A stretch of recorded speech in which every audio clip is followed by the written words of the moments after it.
So welcome to our deep dive to Parashat Bamidbar, and I'm delighted to have with me as our guest Rabbi Moshe Stepansky, who has many accolades behind him, one of which was that he was the gabbai of Rav Shlomo Carlebach in the shul in New York.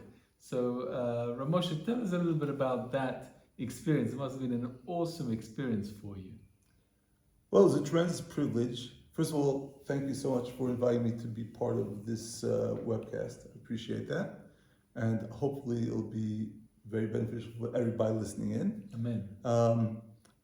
What happens is that I had the fortune to grow up observant.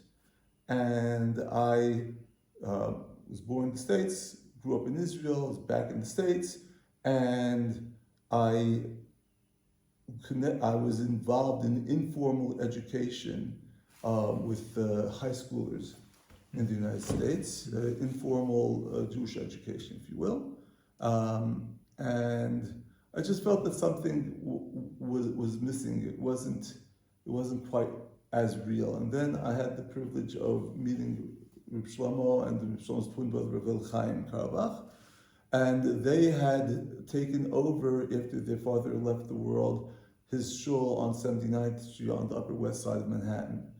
And with my first exposure over there, I realized that this was where I wanted to contribute whatever I had to contribute, because the folks coming to the Shlomos were people who had not had the opportunity when they were growing up to have the various youth groups, if you will, that I'd been involved with. And I felt it to be much more challenging, much more rewarding, and of course basking in the presence of those two great Rebbes, Reb Shlomo and Reb Chaim, was a tremendous experience. And I met my wife at the Carlebach shul, and we were married. We had the privilege of Reb Shlomo being our Misadik Kedushin. He married us, and we became part of the community.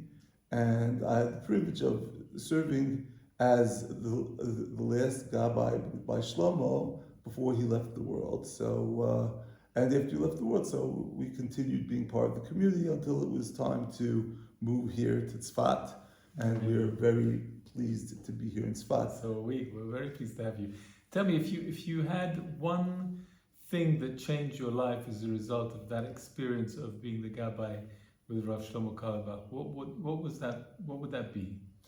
Well, I had the privilege of being in the presence of great rabbis in different spheres beforehand. And what happens is, people always ask me, how could it be you grew up observant and you actually received smicha for rabbinate from Yeshiva Rabbeinu Yitzchak Elchanan by YU, and I learned by Rav Aaron Lichtenstein and Rav Yehuda Amital in Alon Shvut. And how is it that I came to be by Reb Shlomo? It seemed a tremendous gap of experience. And my response was that when one has the privilege of being in the presence of great people, when you run across another great person, then your antennas go up and you say, oh, attention must be paid. And I felt that Reb Shlomo was the embodiment of living Torah. It wasn't just talking Torah, it was actually living what you're speaking about. And somebody once asked me, what's the difference between, let's say, Chabad, Reb Shlomo, and Rav Kook, different paths? And I said the truth of the matter is that they're all connected on the basis is the same. So where's the emphasis? Now, by Rav Kook, at least his disciples, put perhaps a greater emphasis on Eretz Israel. Chabad perhaps put a greater emphasis on Torah Israel. And Rav Shlomo perhaps put a greater emphasis on Am Yisrael. Not to say that anybody is denigrating the other two legs of the three-legged construct, there. Just where's the greater emphasis? Reb Shlomo all the time was exhorting first of all, he's doing wherever he traveled all over the world to do concerts, to perform concerts. He always had learnings, whether it was in his hotel room or if he was staying at somebody's house, and it could not be that he would be someplace and not be teaching Torah. Okay, personally, I felt that the best way he was teaching Torah was how he was modeling it. As I like to say, Reb Shlomo didn't tell people, he wasn't very big for telling people what to do or what not to do. He just exemplified it. In other words, he didn't tell people, don't speak Lashon Hara, don't speak bad speech. What he was providing as one incredible role model was speaking good speech. And if you get into the mode of speaking good speech, then you're not going to fall into the trap of speaking not good speech. So let me ask you, if he was to walk in now into the Asher Shul and see you, what do you think he would say to you? First of all, he'd say, Moshe, I haven't seen you in a million years. When are you coming for Shabbos? Okay, Reb Shlomo also, we had the privilege of accompanying him just if he was walking on the sidewalk in the neighborhood. And first of all, he never left the house. He lived in the apartment above the shul space. That was where the family had lived. And that was his base of operations in America. And if he had to do some sort of errand, he would always go out with either one or two Sfarim, holy books in his hands, because if he was stopping at a red light, waiting for the light to change, he'd quickly open the book and learn for the 30 seconds it may be. But also, if we walked any slower, we'd walk backwards, because we'd run to people and he'd give them the same greeting. Holy brother, holy sister, I haven't seen you in a million years. When are you coming for Shabbos? Please give me your phone number and let's be in touch. So the Sfarim gave him the inside flaps. He'd write people's phone numbers on. But the more amazing thing was that Shlomo called people, okay, to have that human contact. Because I think that perhaps, my understanding at least, is that after the Shoah, a tremendous wave of loneliness descended upon the world. And Shlomo was trying to connect up with as many people as possible, and he would call them and he would follow up with them to show that somebody cares. As Shlomo said, all one needs for each person is to have one person who believes in them. Right? And what does it mean to believe in somebody? It doesn't mean lip service, I believe in you. It's that you're willing to devote time to listening to them, to interacting to them, and more importantly, to create a space where people feel that they have validity to their existence. Because so many people, Shlomo would say, how are you doing? Oh, I'm not so important, Shlomo. And Shlomo says, no. I'm interested to know how you're doing. And the thing is that Shlomo was, one of his great messages to each person was that we can't do it without you. Am Yisrael cannot continue its existence even without one person. Each person brings something individualistically special to the table, and 1 + 1 = 1. Right? It's I think another tremendous teaching from Shlomo is that it's not a competition. Being connected to your Judaism is not a competition comparing yourself to somebody else. It's just think how great you can be. And Reb Shlomo is saying, always, you don't reach a plateau, but you're always climbing from one mountain to the next mountain, getting higher and higher in your service to God. And there's a lot of talk about, the Geulah here and people feeling the Mashiach is really around the corner. Baruch Hashem. What do you think his advice to us would be to speed up the bringing of the Mashiach? I think that people ask me, what was Shlomo's favorite niggin of his? Which is an impossible question.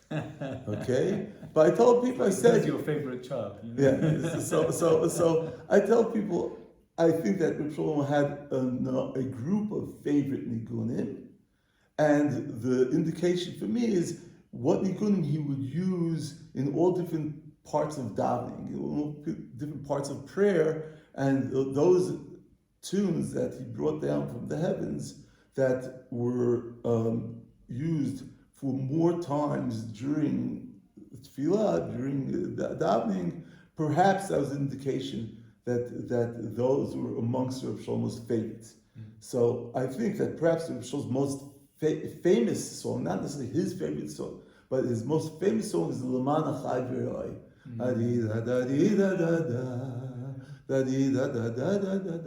Because of my sisters and because of my brothers and friends, because of my sisters and friends, right? Let there be peace. Let's come to the house of the Lord. I wish the best for you. So I tell people, why was this so well known? And Reb Shlomo always sang it. Because when David HaMelech wrote the words, he wasn't just dashing off some cute phrases. And the order is important.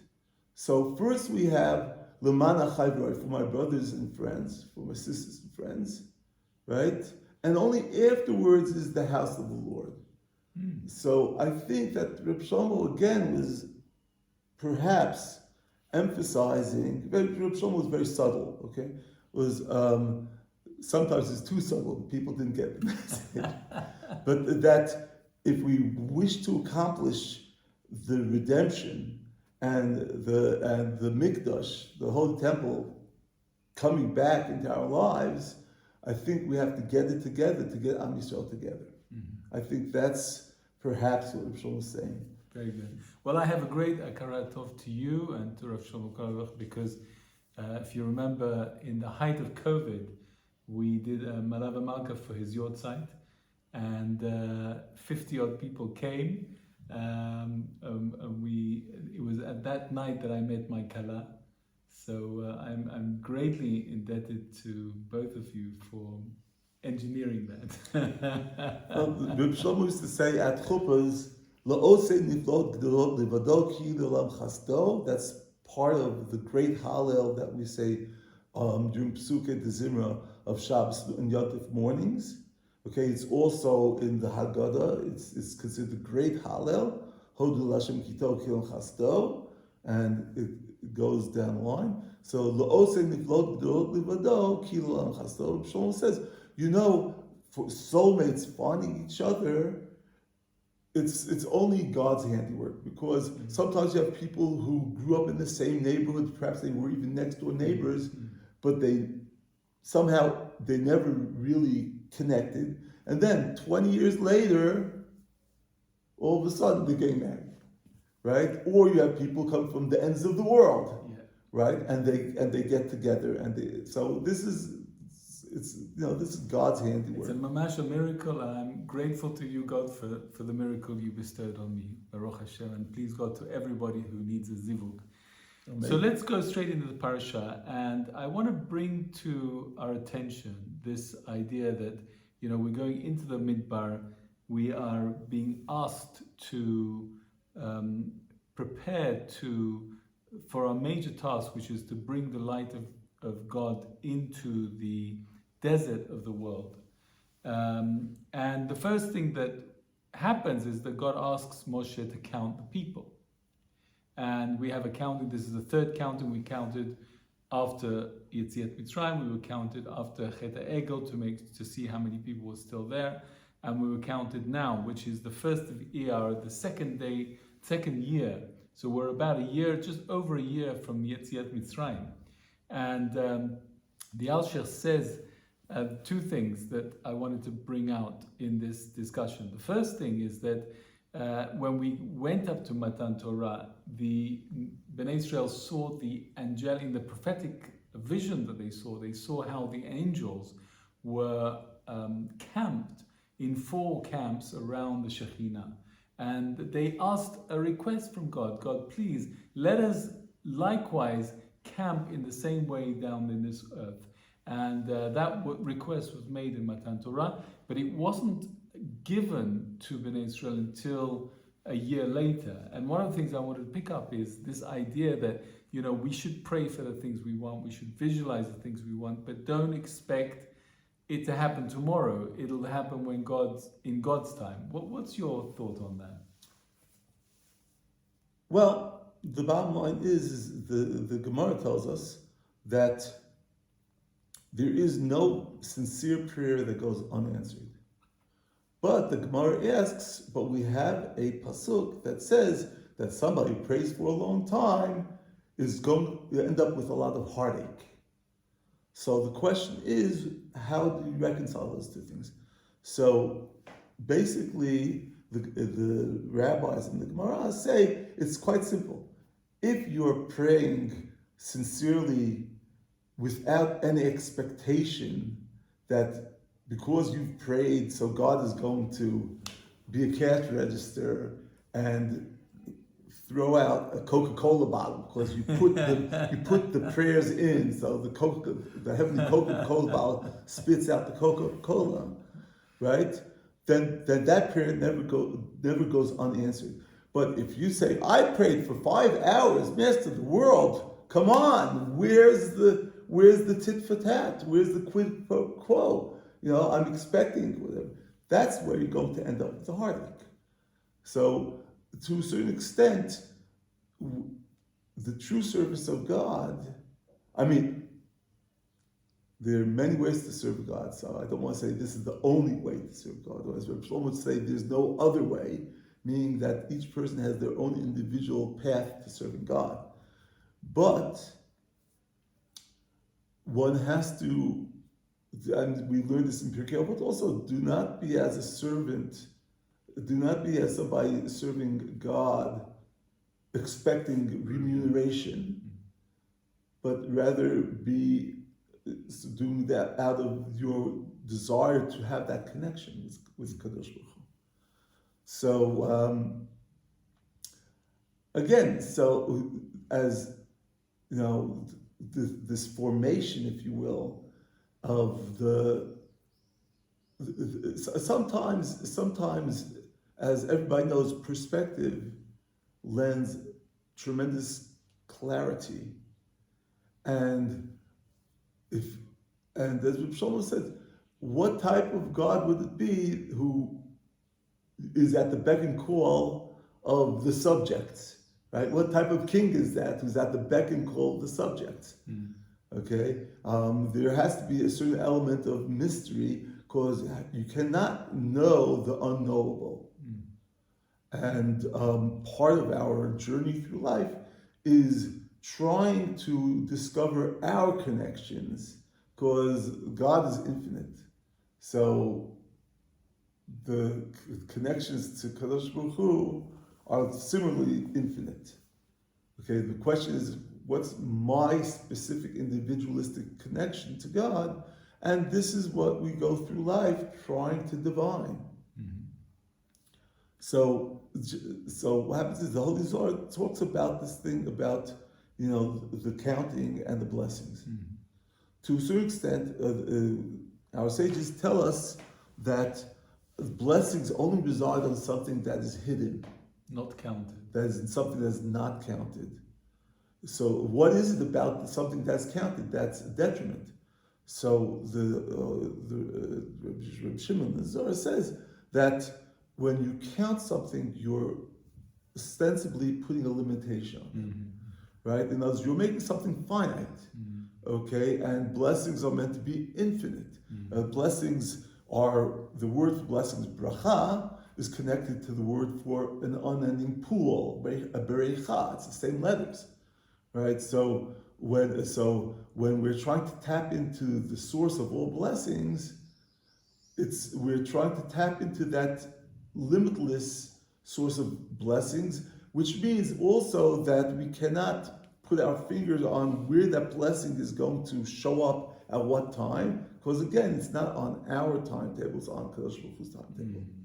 So the other thing is to point out in here is that each person was individually counted as an important part of the collective, but it's the collective that's crucial.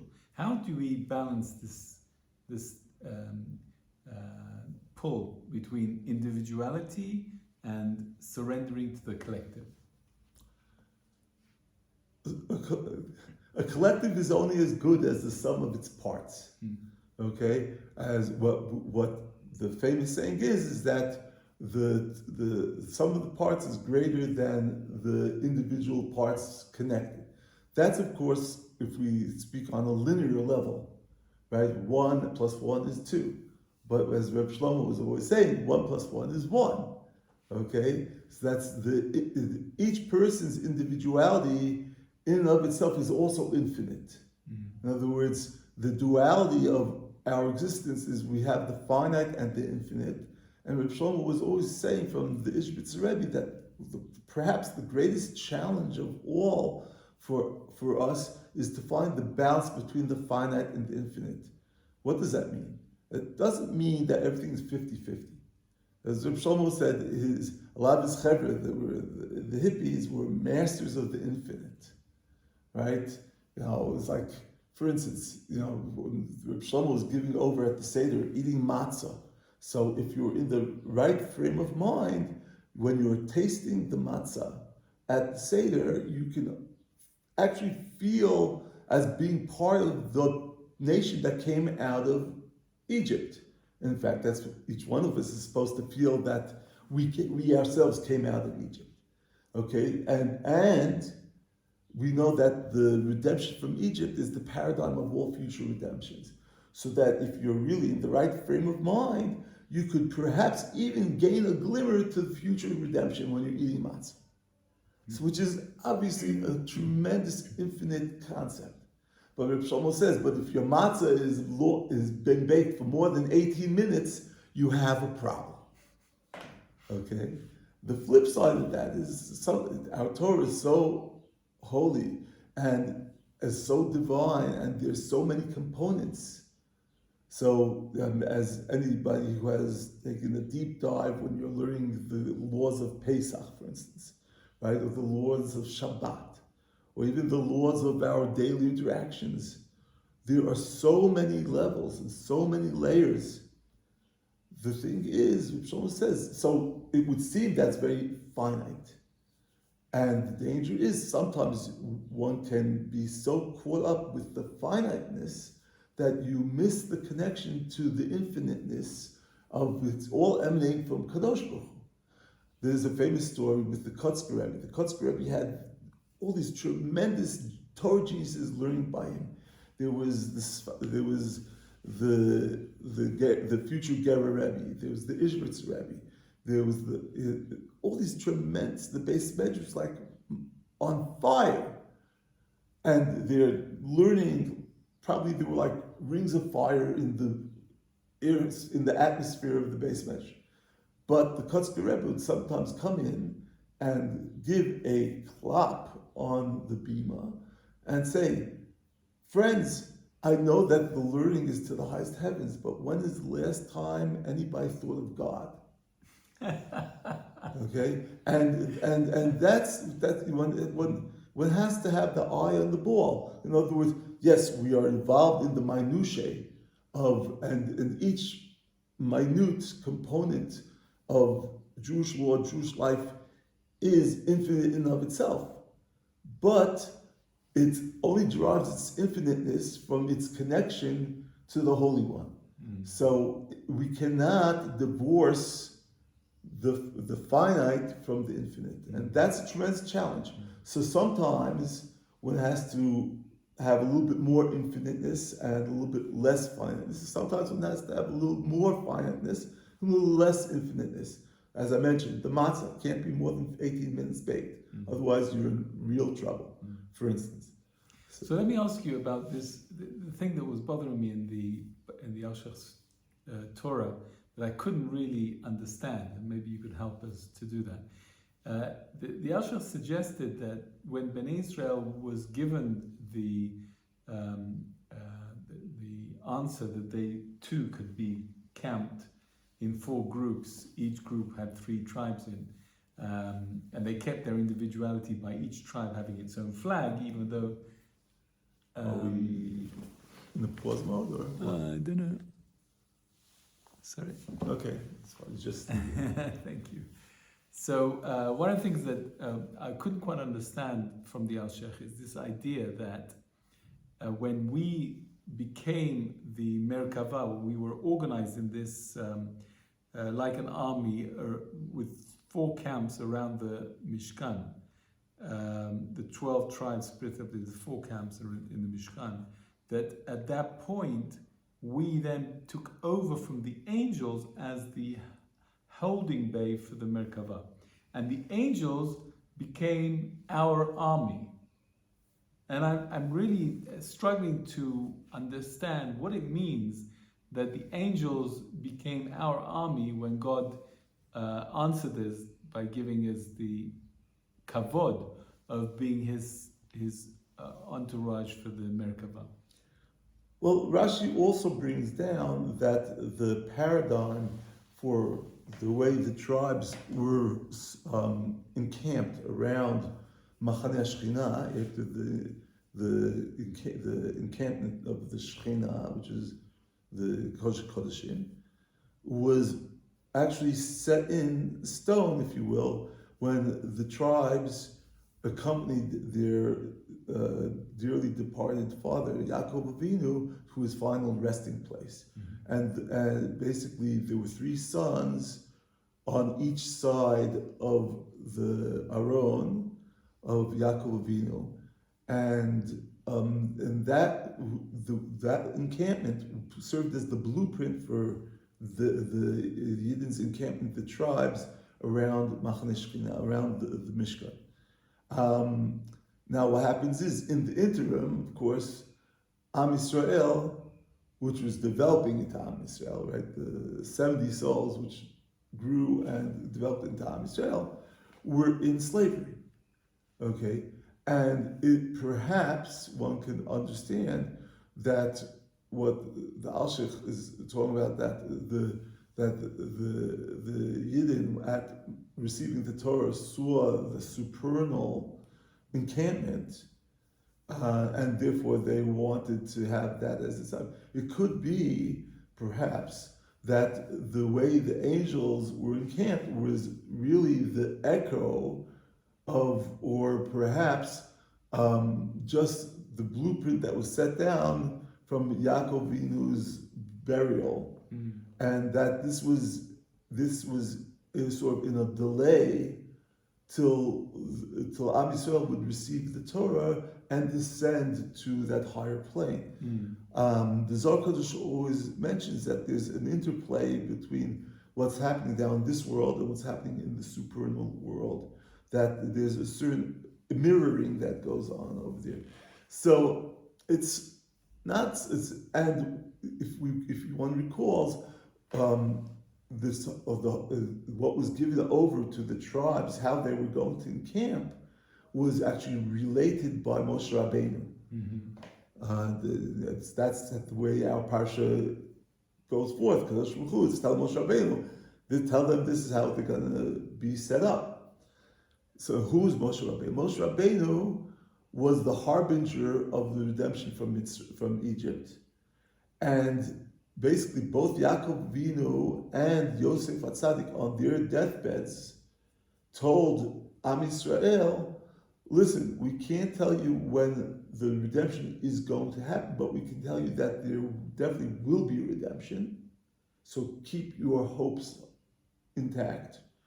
And the code word, if you will, the person who's going to lead that redemption will tell you, Pakod Yifkod Hashem, right? That God has remembered your plight and has sent me to effect the redemption, bringing the nation of Israel out of Egypt. So Moshe Rabbeinu was the person who brought that message. So it's one cannot divorce the fact that message emanated from Moshe Rabbeinu, and the fact that Moshe Rabbeinu is also relaying the positioning of the encampments. And just because the tribes have taken over this encampment doesn't mean that the angels their job is done. Okay, we know that if based on our sages is that the angels' names even are determined by their task. So that to a certain extent, the angels above, in the way they were their formation, which was being mirrored back down on in this world by the tribes, okay, but that interplay allowed for a certain ratification of Am Yisrael's travels in the Midbar. But thank you again for coming. No, thank you so much for affording me this opportunity, and I hope this will be appropriate for this week's Parsha and going forward into Shavuot next week. Amen.